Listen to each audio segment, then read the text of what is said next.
Shalom teman-teman semua. Puji Tuhan, kita diberi kesempatan lagi sama Tuhan buat ketemu di ibadah online sekolah minggu. Sebelum kita mulai berkita, kita mau angkat satu pujian, yaitu Manis Kau Dengar.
Tuhanes, terima kasih sudah membuka kami ibadah lagi ya Tuhan. Sebentar kami ini mulai ibadah kami ya Tuhan.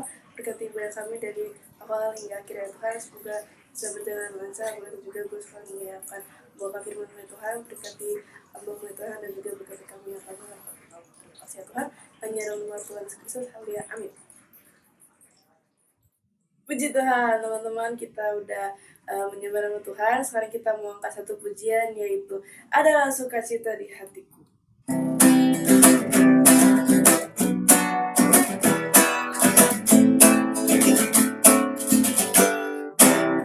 Adalah sukacita di hatiku, di hatiku,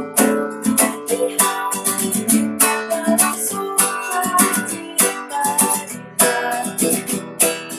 Diberikan Tuhanku, aku bahagia, bersukacita, ada kasih Yesus di hatiku.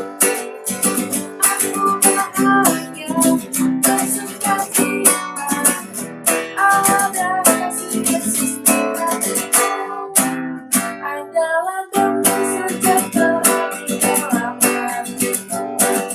Di hatiku, di hatiku, adalah damai sejahtera di dalam hatiku. Diberikan Tuhanku, aku bahagia, bersukacita, ada kasih Yesus di hatiku.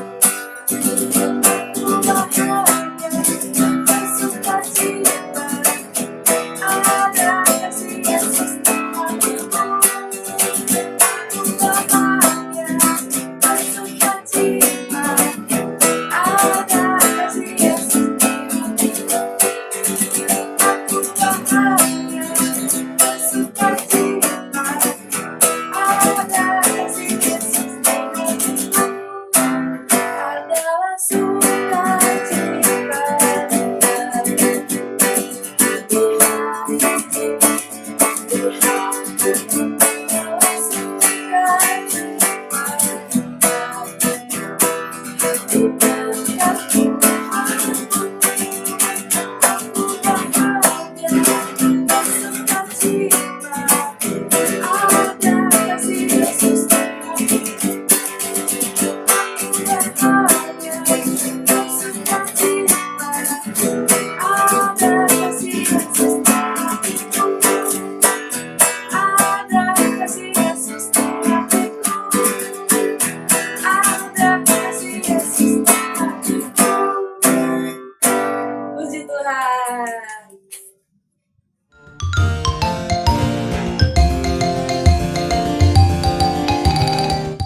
Puji Tuhan, teman-teman, kita udah menaikkan pujian. Sekarang kita mau masuk dalam firman Tuhan. Kita mau ke satu pujian, yaitu Ku Mau Cinta Yesus.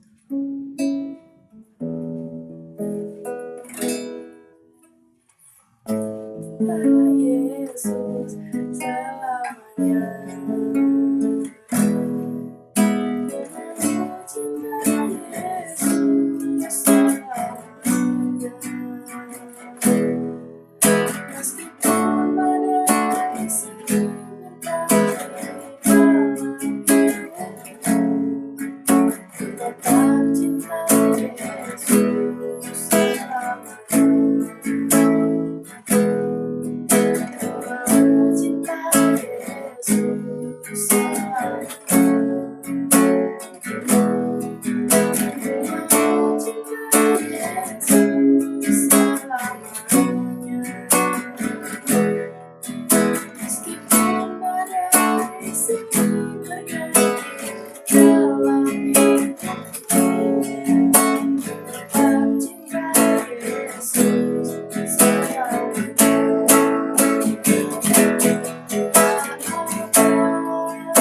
Tak ada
Teman-teman,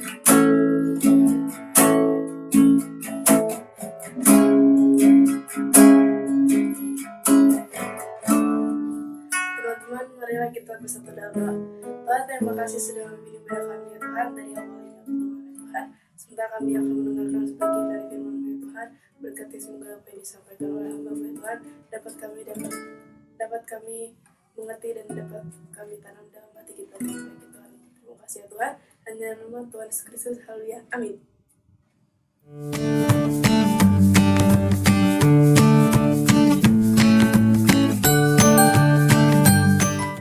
Halo adik-adik, selamat pagi, selamat siang, selamat sore, selamat malam. Kalau adik-adik nonton pagi, siang, sore, atau malam, ya Koki kasih selamat duluan, oke? Nah adik-adik, Koki mau cerita dulu nih. Ini kan hari-hari Paskah ya, di mana Tuhan Yesus mati. Mati. Murid-murid Tuhan Yesus pada waktu itu merasa kehilangan, merasa kecewa, merasa sedih dan khawatir, dan terlebih dia takut karena dikejar-kejar, pengen dibunuh juga adik-adik. Nah, Koki mau cerita, murid-murid Tuhan Yesus tidak tahu kalau Tuhan Yesus itu bakalan bangkit. Padahal sebelum-sebelumnya Tuhan Yesus sudah kasih tahu, aku bakalan bangkit lagi, gitu loh istilahnya begitu. Nah, Koki mau baca nih, kita cepat ya. Bahwa Tuhan Yesus bangkit, dia tidak bohong, dan ini bukan cerita dongeng, tapi ini cerita nyata, kisah nyata. Amin. Nah, kita baca di Yohanes 20 ayat 1 dan seterusnya ya. Yohanes 20 ayat 1. Kebangkitan Yesus judulnya. Pada hari pertama minggu itu pagi-pagi benar ketika hari masih gelap, pergilah Maria Magdalena ke kubur itu, dan ia melihat bahwa batu telah diambil dari kubur. Jadi zaman dulu bukan ditaruh di bawah tanah kalau orang meninggal, tapi di dalam goa. Ia berlari-lari mendapatkan Simon Petrus dan murid yang lain yang dikasihi Yesus, dan berkata kepada mereka, Tuhan telah diambil orang dari kuburnya, dan kami tidak tahu di mana ia diletakkan. Ayat 3, maka berangkatlah Petrus dan murid yang lain itu ke kubur. Keduanya berlari bersama-sama, tetapi murid yang lain itu berlari lebih cepat daripada Petrus, sehingga lebih dahulu sampai ke kubur. Jadi Petrus ketinggalan. Ia menjenguk ke dalam dan melihat kain kapan terletak di tanah, akan tetapi ia tidak masuk ke dalam. Petrusnya. Maka datanglah Simon Petrus yang juga menyusul dia, dan masuk ke dalam kubur itu. Ia melihat kain kapan terletak di tanah, sedangkan kain peluh yang tadinya ada di kepala Yesus tidak terletak dekat kain kapan itu, tetapi agak di samping di tempat yang lain, dan sudah tergulung. Maka masuklah juga murid yang lain yang lebih dahulu sampai ke kubur itu, dan melihatnya dan percaya. Bahwa sebab selama itu mereka belum mengerti isi kitab suci yang mengatakan bahwa ia harus bangkit dari antara orang mati. Lalu pulanglah kedua murid itu ke rumah. Ayat 11 nih, lihat. Yesus menampakkan diri kepada Maria Magdalena, ayat 11. Tetapi Maria berdiri dekat kubur itu dan menangis. Sambil menangis ia menjenguk ke dalam kubur itu. Jadi murid-murid Yesus, Petrus dan teman-teman Yesus sudah pulang, tetapi Maria tetap tinggal. Dan tampaklah olehnya dua orang malaikat berpakaian putih, yang seorang duduk di sebelah kepala dan yang lain di sebelah kaki di tempat mayat Yesus terbaring. Kata malaikat-malaikat itu kepadanya, Ibu, mengapa engkau menangis? Jawab Maria kepada mereka, Tuanku telah diambil orang, dan aku tidak tahu di mana ia diletakkan. Sangkain mayatnya Tuhan Yesus dicuri gitu ya. Terus sesudah berkata demikian, ia menoleh ke belakang dan melihat Yesus berdiri di situ, tetapi ia tidak tahu bahwa itu adalah Yesus. Kata Yesus kepadanya, Ibu, mengapa engkau menangis? Siapakah yang engkau cari? Maria menyangka orang itu adalah penunggu taman, lalu berkata kepadanya, Tuhan, jikalau Tuhan yang mengambil dia, katakanlah kepadaku, di mana Tuhan meletakkan dia supaya aku dapat mengambilnya. Kata Yesus kepadanya, Maria. Gitu. Maria nggak tahu kalau itu Tuhan Yesus. Cuma kata Yesus kepadanya, Maria. Maria berpaling dan berkata kepadanya dalam bahasa Ibrani, Rabuni. Wow, kaget. Artinya apa? Guru. Wow, senang banget. Kata Yesus kepadanya, janganlah engkau memegang aku sebab aku belum pergi kepada Bapa, dan tetapi pergilah kepada saudara-saudaraku dan katakanlah kepada mereka bahwa sekarang aku akan pergi kepada Bapakku dan Bapamu, kepada Allahku dan Allahmu. Keren. Akhirnya si Maria senang ketemu dengan siapa? Tuhan Yesus. Si Maria melihat dengan mata kepalanya sendiri bahwa Tuhan Yesus sebelumnya adalah diapain? Dicambuk, dipukul, disiksa, ditelanjangin, dimalu-maluin. Dan akhirnya dikasih mahkota berduri, kemudian disalib. Darahnya keluar, adik-adik. Untuk siapa? Untuk kita. Untuk siapa? Untuk dosa kita. Untuk siapa? Untuk adik-adik. Supaya apa dia mati? Supaya kamu diselamatkan. Tuhan Yesus tidak enak-enakan dia duduk di sorga, duduk. Tapi dia berubah jadi manusia. Lahir di kandang yang hina. Kemudian menginjil, nyembuhin banyak orang, bikin mujizat, tetap aja dibunuh, difitnah dengan kata-kata yang tidak benar. Udah gitu dipukul, cabuk lagi, tonjok, salib, mati jelek adik-adik, terancam, akhirnya mati. Kita ketakutan. Puji Tuhannya, tahu nggak adik-adik? Tuhan Yesus hidup lagi. Keren nggak? Tuhan Yesus hidup lagi. Yang tadinya kita nggak ngerti tentang firman Tuhan, tentang perkataan Tuhan, janji-janji Tuhan, tapi kita sekarang sudah mengerti. Tuhan katakan apa? Kuasa langit dan bumi ada di tanganku. Iya, terang aja, dia pencipta langit dan bumi. Bahkan kuasa maut, yaitu kematian, sudah dikalahkan. Dia bangkit, adik-adik. Semua gempar, si iblis kaget, wah mati tapi bangkit lagi. Maria dapat kata, Maria cuma disebut itu aja, ya Rabuni. Senangnya minta ampun. Dia hidup lagi, artinya apa? Kuasa kasih Tuhan itu ada dalam kita. Janji Tuhan adalah pada saat dia bangkit, kemudian dia terbang ke surga, dia akan mengirim roh penolong yang lain. Turun untuk kita. Rohnya siapa? Rohnya Tuhan. Itulah untungnya. Bayangkan, untungnya kalau dia mati dan bangkit, kita dikasih ada perlindungan yang sangat dalam, dikuasai oleh Tuhan, yaitu ada rohnya. Terlebih dari firman Tuhan juga. Jadi adik-adik sampai di sini, baca firman Tuhan dan minta Roh Kudus memenuhi kamu supaya tadi kamu tidak ngerti tentang firman Tuhan, diterangi oleh Roh Kudus. Amin. Ada yang menjadi alatnya Tuhan? Gampang. Belajar, katakan ke teman-temannya, kalau kamu dikasih atau apapun, dipukul atau dihina, Tuhan Yesus berkati ya. Bisa. Kalau dikasih sesuatu juga sama papa mama, bilang apa? Tuhan Yesus berkati ya. Atau kamu kasih uang ke pengemis 1.000 perak, 500 perak, atau 2.000 perak. Katakan, Tuhan Yesus berkati ya.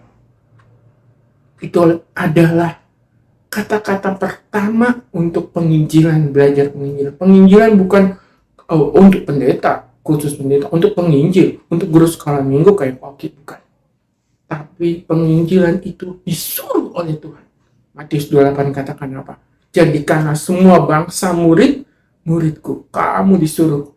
Dari kapan? Dari kecil kamu harus belajar. Untuk apa? Menginjil orang. Karena kamu sudah diperlengkapi oleh kuasa kasihnya Tuhan. Amin. Sampai di sini Tuhan Yesus berkati. Kita berdoa. Terima kasih Tuhan. Kami percaya akan firman-Mu, akan kasih kuasa kebangkitan-Mu nyata dalam kehidupan kami. Kami mau semua firman yang pernah kami baca dan dengar jadi nyata dalam kehidupan kami, menjadi perisai bagi kami ya Tuhan Yesus. Dan Roh Kudus memenuhi kami di saat kami lonely, di saat kami khawatir, takut ya Tuhan Yesus, sendiri ya Tuhan, sakit atau apapun ya Tuhan, bingung dalam mengerjakan soal. Kiranya Tuhan Yesus, Engkau mau tolong kami ya Tuhan. Tolong ya Tuhan Yesus. Terima kasih Tuhan, dalam nama Tuhan Yesus Kristus kami. Haleluya, amin. Bye-bye adik-adik. Bye-bye, Tuhan Yesus berkati.